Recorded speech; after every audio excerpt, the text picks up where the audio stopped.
우리 하나님 말씀 보겠습니다. 창세기 2장입니다. 창세기 2장 4절로 9절까지를 제가 한 절, 여러분 한 절 교독하겠습니다. 창세기 2장 4절로 9절입니다.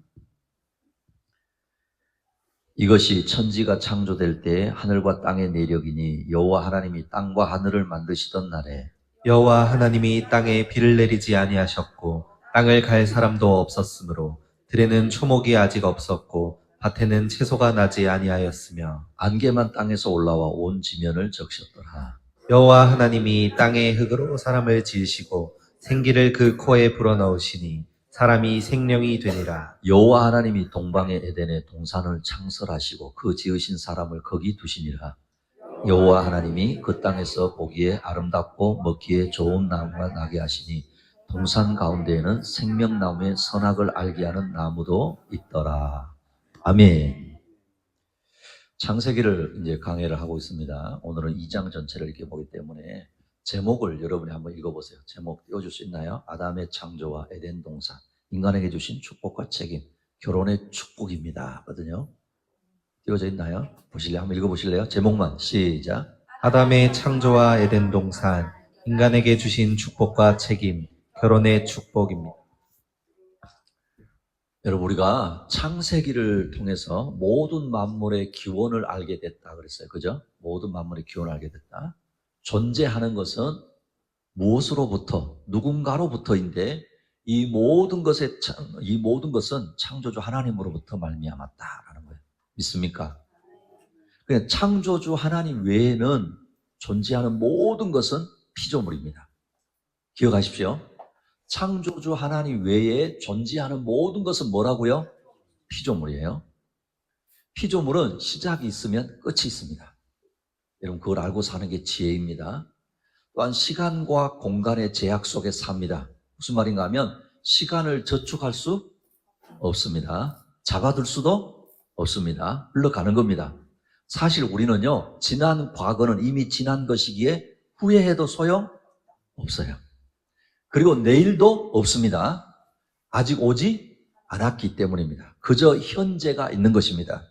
그러니 하나님의 자녀는 하루하루 감사하면서 최선을 다해 살아가야 합니다. 또한요, 지금 여기 있으면서 동시에 집에 있을 수 있나요?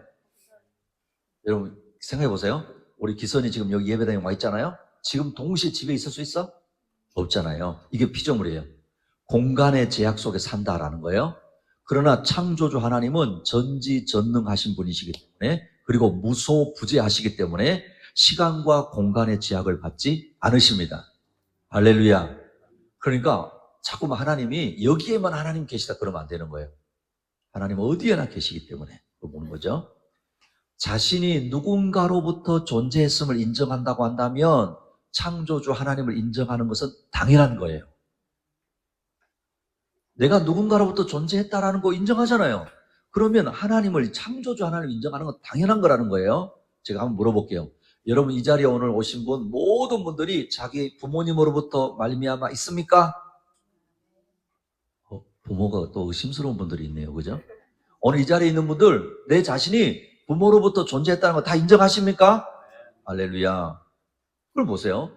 자신은 부모로부터 아니면은 존재할 수 없다라고 하면서 우주 만물은 우연히 저절로 됐다라는 걸 모순이라는 거예요. 왜 사람들이 자신의 부모를 인정하면서 창조주 하나님을 인정하지 않으려고 할까요? 네? 왜 우리 인간이 나는 부모님이 있지, 그렇지, 당연히 부모님을 인정하려고 하면서 창조주 하나님을 인정하지 않으려고 할까요? 성경은 정확하게 말씀하고 있어요. 자, 로마서 1장 21절 여러분 읽어보실래요? 시작. 또한 그들이 마음에 하나님 두기를 싫어하매 하나님께서 그들을 그 상실한 마음대로 내버려 두사 합당하지 못한 일을 하게 하셨으니. 마음에 누구 두기를 싫어했다고요? 그래요. 이 부분은 다음 주에 제가 또 정확하게 보겠습니다. 이게 무슨 말이냐면 죄 가운데 있는 인간의 실상인 거예요. 그러나 전지전능하신 창조주 하나님이 당신의 선하신 뜻과 계획과 목적대로 온 우주 만물을 지으셨다는 것을 믿는 것이 신앙입니다. 여러분, 이게 아주 중요해요. 전지전능하신 창조주 하나님에 대한 고백과 믿음만 제대로 돼 있으면 더 이상 그 사람의 인생은 방황하지 않습니다. 의심하면서 살 필요가 없기 때문에 그렇습니다. 왠지 아세요? 인생의 첫 단추가 제대로 끼어진 거예요. 하나님의 창조는 완전한 창조요, 가장 선한 창조요, 하나님이 그 작품을 보시기에 좋았더라고 하셨잖아요. 특히 당신의 형상대로 인간을 창조하신 것은 창조의 절정의 사건이었다 그랬어요. 그러니 여러분, 이 자리에 앉아있는 한 분 한 분이 하나님이 보시기에 뭐 할까요? 좋았더라 그러시는 거예요. 굳이 합리적으로, 과학적으로, 이성적으로 말을 하지 않아도 우리 인간에게 하나님의 형상을 주셨으니까 이런 것들이 반영이 되어 있다는 거예요. 그래서 이런 관점으로만 봐도 하나님의 창조는요, 혼돈의 질서를 부여하시고, 그랬죠? 앞에 사흘 동안은 마치 밑그림을 그린 것 같다고 그랬잖아요. 본질이나 공간을 만드시고, 다음 사흘날은 뭐였다고요? 그 본질 안에 나은 것들, 공간을 주관하는 주체들을 만드셨다라는 거예요. 얼마나 합리적이세요.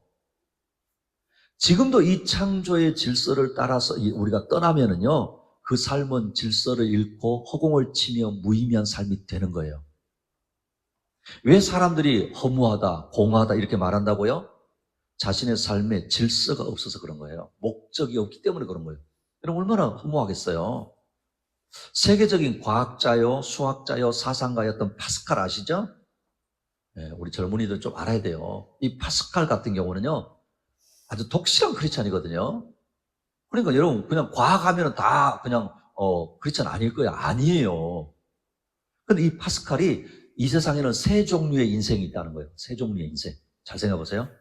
하나님과 인간의 관계에 대해서 이야기하는데 세 종류의 인생만 있어요. 이 세상에. 하나님과 무관한 인생, 하나님을 탐구하는 인생, 하나님을 신앙하는 인생이라는 거예요. 그럼 여러분, 이 사람들에 대해서 또 뭐라고 말한 줄 아세요? 각각 하나님과 무관한 인생을 사는 사람은 어리석은 자다 그랬어요. 하나님을 탐구하고 사는 사람은 불행한 사람이다 그랬어요. 하나님을 신앙하고 사는 인생은 행복한 자라 그랬어요. 이거 제 말이 아니에요. 누가 그랬다고요? 파스칼이 그랬다니까요. 여러분은 어떤 인생이세요? 그리고 혼돈으로 시작한 창조는 창조의 절정, 클라이막스가 인간의 창조라고 그랬잖아요. 그리고 안식으로 끝나는 거예요. 오늘 2장을 볼 건데요.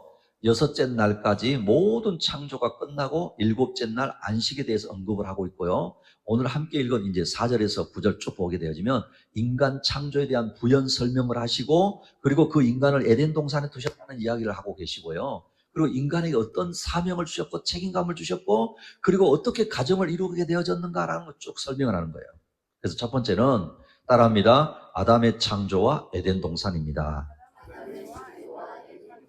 자, 여러분 7절을 다시 한번 읽어볼게요. 시작. 여호와 하나님이 땅의 흙으로 사람을 지으시고 생기를 그 코에 불어넣으시니 사람이 생명이 되니라. 자, 이거 우리 개역 개정 성경이거든요.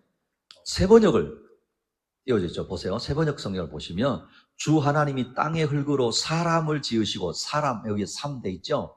그 다르게 번역을 뭐냐? 아담 이런 거예요. 그러니까 원래는 사람이 뭐예요? 아담이 아담. 사람을 만드셨다라고 했는데 이때 사람이 아담입니다. 인간을 흙으로 지으시고 그 코에 생기를 불어넣으셔서 생명체가 되게 하셨다라는 거예요. 그러니까 여기 생기는 생명의 호흡이라는 뜻이에요. 이것은 우리 인간의 한계와 얼마나 인간이 귀한 존재인가를 동시에 보여주는 거예요.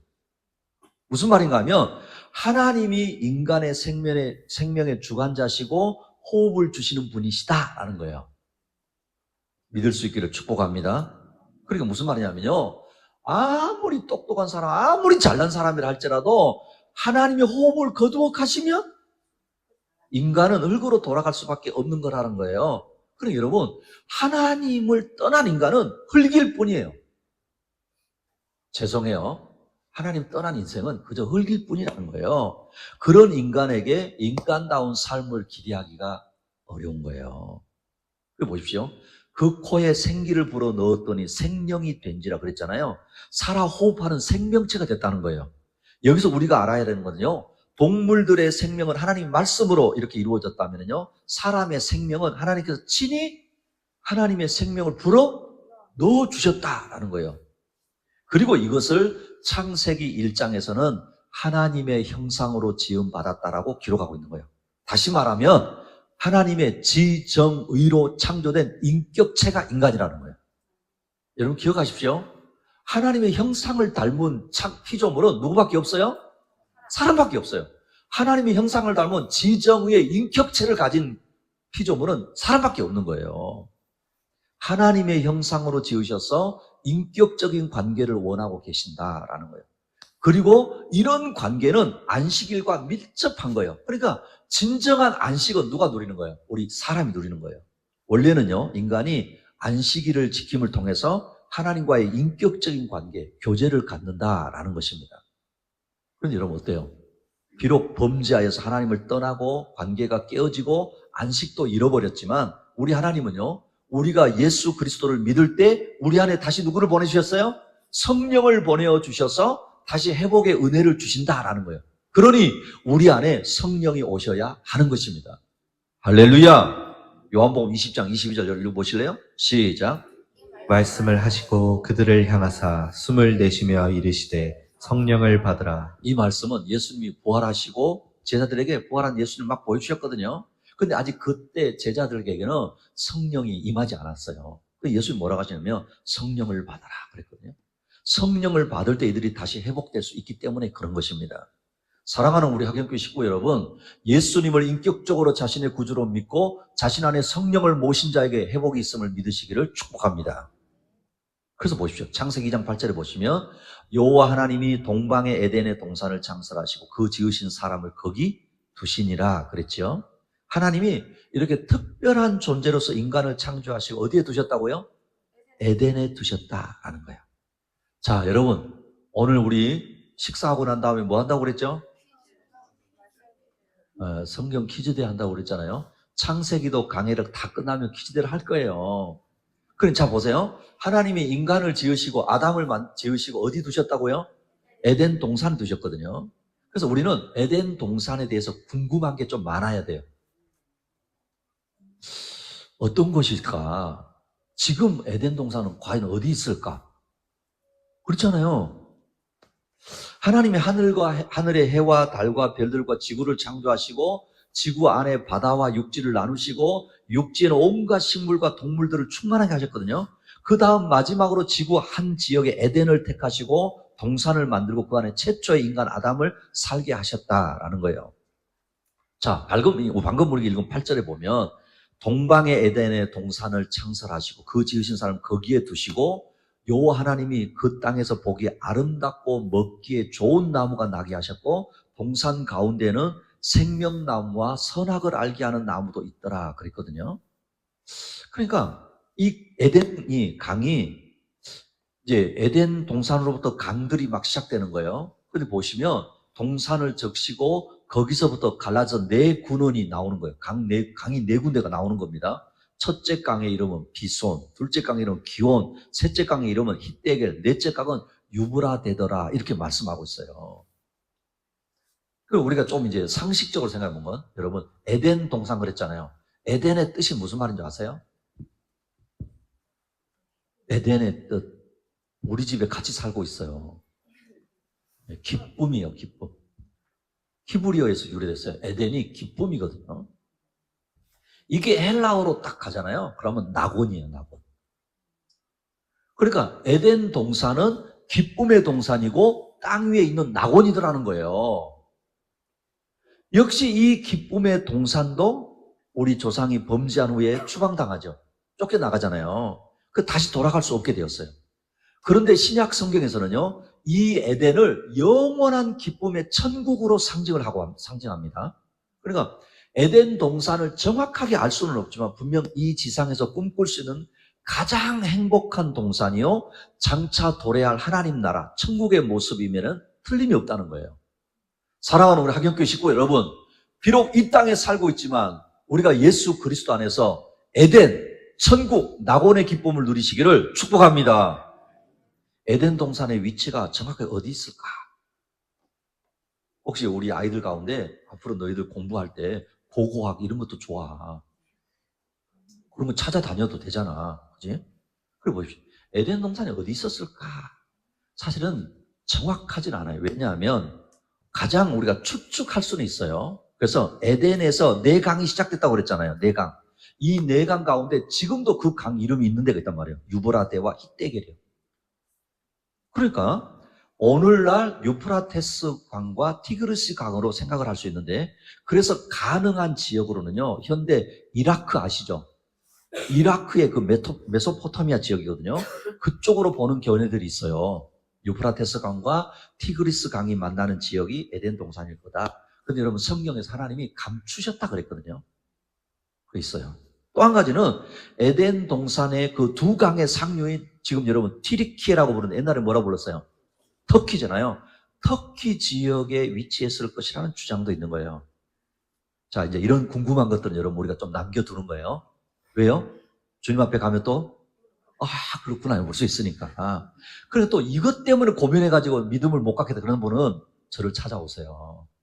사랑하는 우리 학연교 식구 여러분, 자신 안에 성령을 모심으로 하나님과 특별한 관계로서 인간성을 회복하고 기쁨의 동산 에덴, 천국이 여러분 가운데 있기를 축복합니다. 두 번째로는 인간에게 주신 축복과 책임이에요. 뭐라고요? 그렇습니다. 창조의 기사에서 보았듯이 하나님은 만물을 창조하시고 보시기에 좋았다라 그랬잖아요. 이것은 하나님의 창조는 완전한 창조라는 거예요. 작품으로 치면은 흠잡을 데가 없는 완벽한 작품이라는 거예요.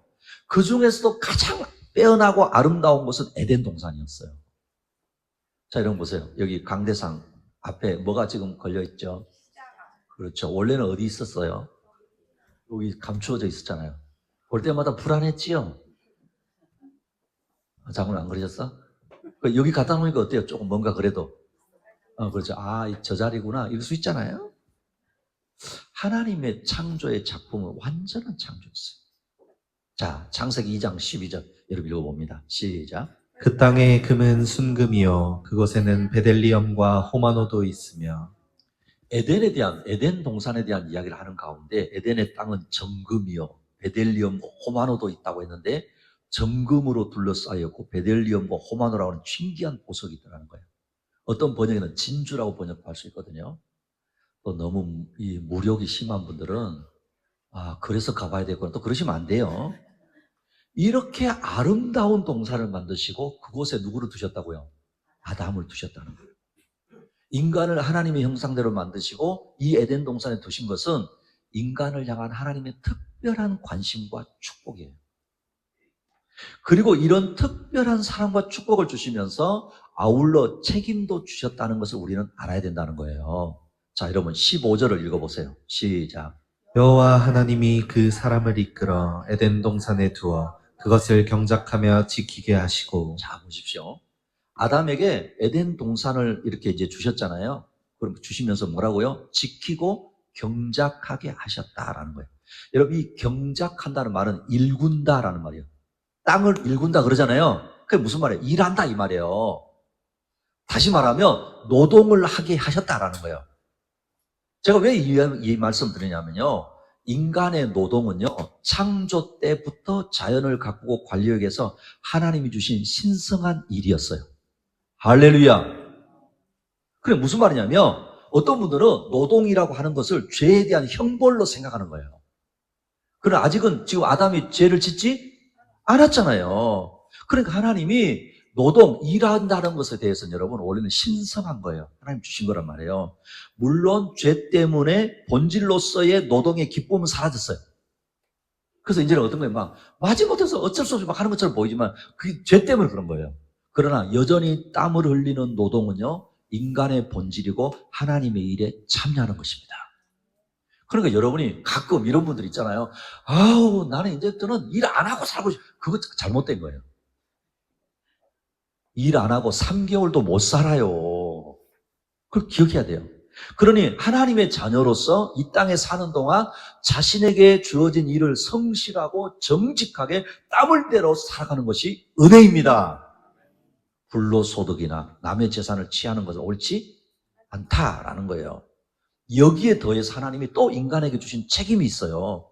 2장 9절, 16절, 17절 제가 한 절 여러분한테 읽어볼게요. 여호와 하나님이 그 땅에서 보기에 아름답고 먹기에 좋은 나무가 나게 하시니 동산 가운데는 생명나무와 선악을 알게 하는 나무도 있더라.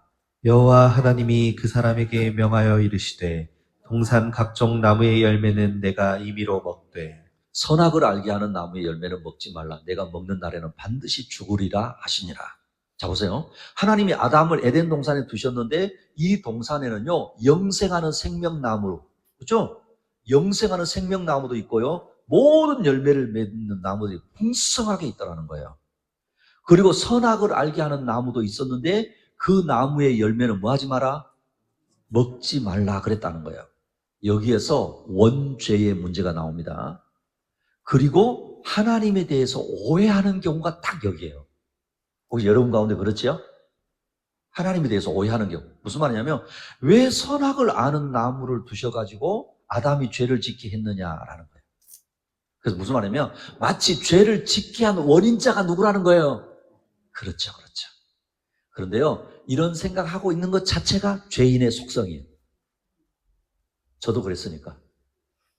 아니, 하나님 왜 굳이 꼭 그 선악을 알게 하는 나무를 두시고 또 그것도 먹지 말라고 그러셨나? 여러분, 이게 어떤 거냐면요, 잘 되면 누구 때문? 나, 그렇죠. 잘못되면? 그렇죠, 그렇죠. 그냥 사실 선악과는요, 인간에게 주신 하나님의 축복이에요. 기억하십시오. 선악과는 하나님이 인간에게 주신 뭐라고요? 축복이에요. 왜냐하면 하나님이 우리 인간에게 자유의지를 주셨기 때문에 그런 거예요. 여러분, 이게 아주 중요합니다. 요즘 AI 시대, 로봇을 만들죠? 그죠? 현대자동차 이제 로봇들이 막 만들어낼 거예요. 여러분도 아무리 로봇가 만들어낸다 할지라도 자유의지가 없어요. 그런 로봇가 부러울까요? 또 부러우시면 또 할 수 없어요. 하나님은 자신의 그 자유의지를 가지고 피조물로서 창조주를 인정하고 영생의 복을 누릴 것인지 아니면 창조주께서 금하신 선악과를 먹고 도전할 것인지 네가 뭐 해라? 선택해라, 결정해라. 하나님이 그렇게 자유의지를 주셨다. 그러니까 여기서 더 중요한 건요, 영생보다 더 중요한 것은 하나님과의 관계예요. 사랑하는 우리 학연교 식구 여러분, 하나님과의 관계가 경직될 필요가 하나도 없어요. 부모님과의 관계가 경직되면 안 되는 것처럼 하나님은요, 아담에게 순종의 자유를 주시고 이것을 누리라고 하신 거예요. 그런데 문제는 순종의 자유를 누린 게 아니라 뭘 해버린 거예요? 불순종의 자유를 누린 거죠. 인간은 하나님과 견줄 수 없는 존재지만은요, 자유의지를 지닌 책임 있는 인격체로 지음을 받았다라는 것을 알아야 되는 거예요. 그러니까 다시 말하면 말씀드립니다. 창조주 하나님 외에 모두 뭐라고요? 피조물에 그랬잖아요. 인간이 아무리 자유의지를 가지고 한다 하더라도 창조주가 될 수 있어요? 그건 될 수 없는 거예요. 그러니 이 선악과를 먹지 말라고 하는 명령은 걸려 넘어지는 올무가 아니라 우리와 하나님과의 올바른 관계를 보여주어서 참 생명을 누리도록 돕는 이정표와 같은 거예요. 사랑하는 우리 학연교 식구 여러분, 하나님이 주신 자유를 순종함으로 복을 누리시기를 축복합니다. 마지막, 결혼의 축복이에요. 뭐라고요? 결혼의 축복. 창세기는 만물에 대한 기원에 대한 이야기가 많다고 그랬죠? 그 중에 오늘은요, 하나님이 남자 아담을 창조하시고 에덴 동산에 살게 하시면서 돕는 배필로서 여자를 만들어 주시는 거, 가정을 이루게 하셨다는 말씀이 여기 나옵니다. 그리고 다시 말하면 가정도 신적인 기원이다 이 말이에요. 안타까운 것은 인간이 범죄하고 타락한 이후에 모든 것이 하나님의 창조의 목적에서 멀어지거나 변질됐어요. 그 중에 오늘 보는 남자와 여자를 만드시고 각각의 역할을 주신 것과 결혼과 가정에 대한 것도 마찬가지예요. 그러니까 하나님의 백성은 세상이 우리에게 말하는 남녀, 결혼, 가정관이 아니라는 거예요.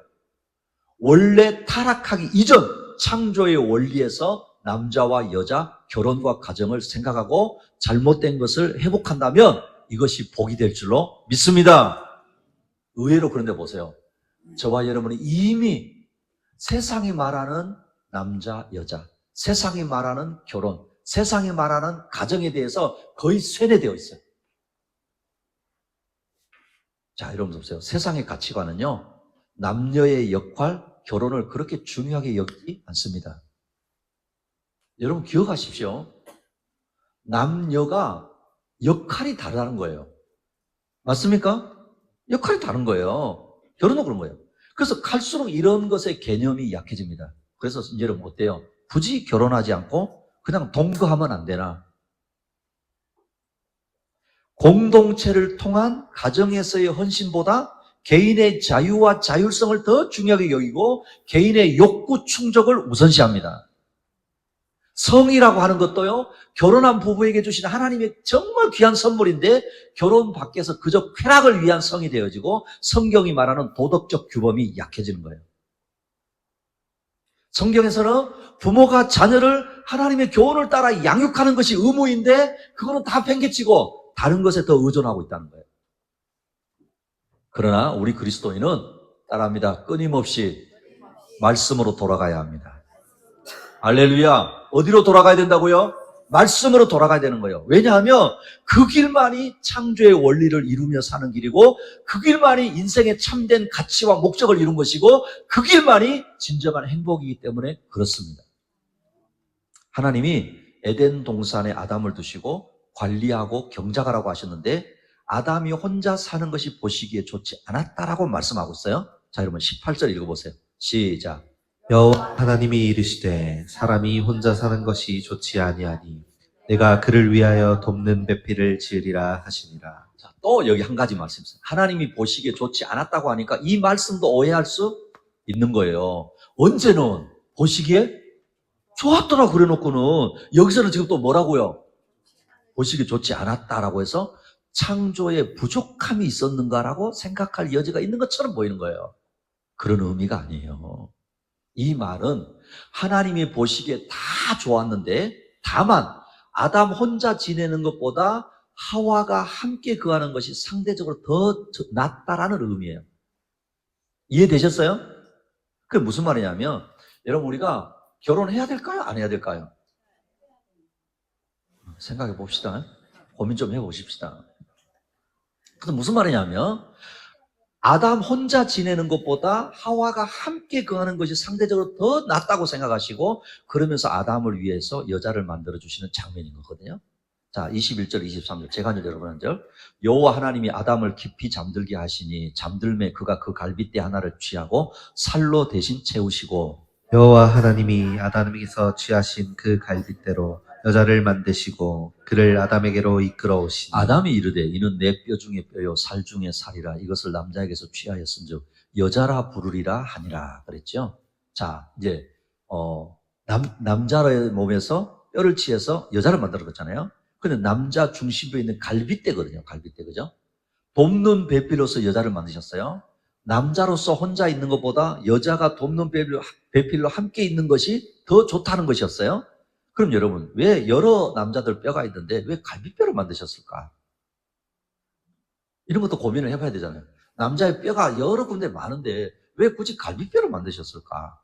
이런 호기심을 일찍이 또 가졌었던 분들 가운데 주석가로 매튜 헨리 목사님이라고 유명한 분이 있어요. 이 주석가 매튜 헨리 목사님은 이렇게 해석을 하고 있어요. 재미있게. 여자를 만드실 때 남자의 갈비뼈로 만드셨다는 의미는 왜 다리뼈로 만들지 않으셨을까? 다리뼈 튼튼하잖아요.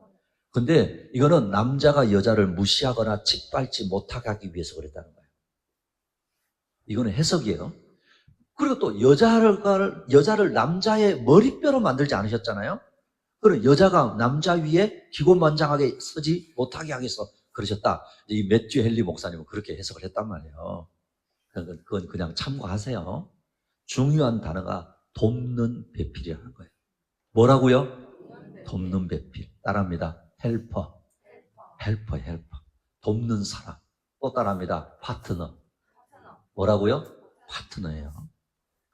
또 여기에 어떤 의미가 있냐면 동등함 이런 거예요. 제가 아까 말씀했죠? 역할이 다르지 않은 거예요. 동등하다는 거예요. 헬퍼라는 거예요.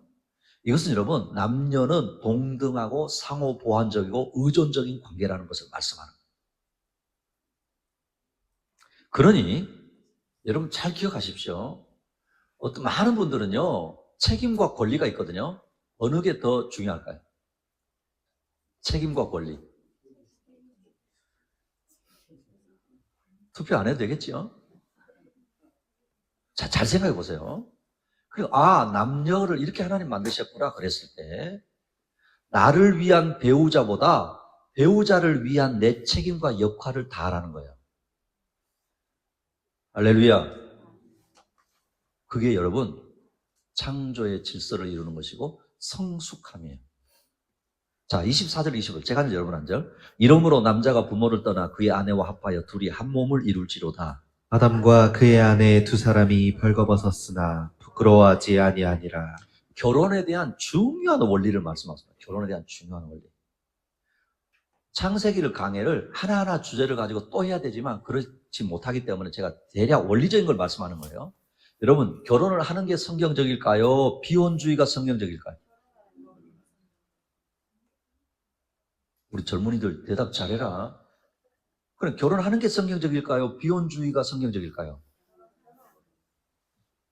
일반적인 원리는 결혼이 창조의 원리입니다. 기억하십시오. 일반적인 거, 다시 말하면 여러분 보세요. 우리는 다 보통 사람, 일반적인 사람이죠? 맞지요? 특별한 경우 잘 없잖아요.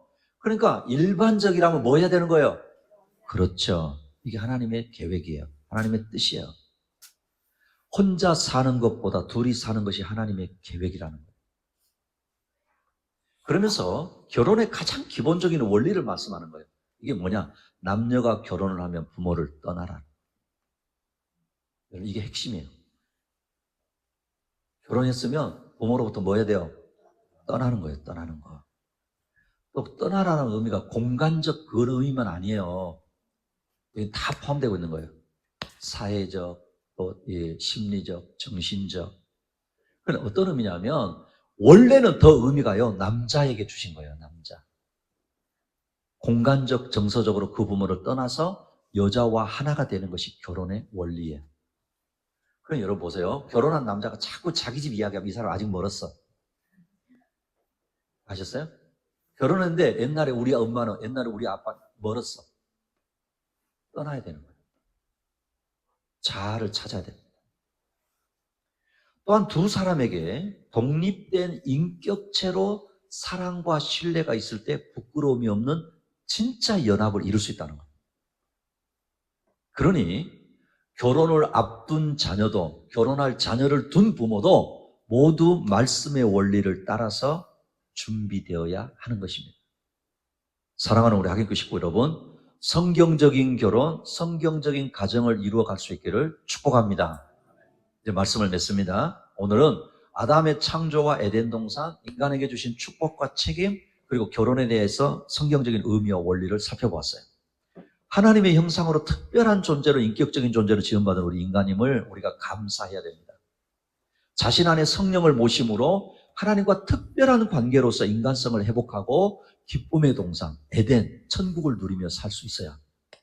선악과는 우리에게 올무가 아닙니다. 부담이 아닙니다. 축복의 이정표입니다. 하나님이 주신 자유를 순종함으로 복을 누려야 합니다. 남녀의 역할, 가정이 세상의 가치관에 물들어 변질되어 버린 이 시대이지만 말씀을 통해 다시 회복하여서 약속하신 복을 누리는 저와 여러분 되시기를 축복합니다.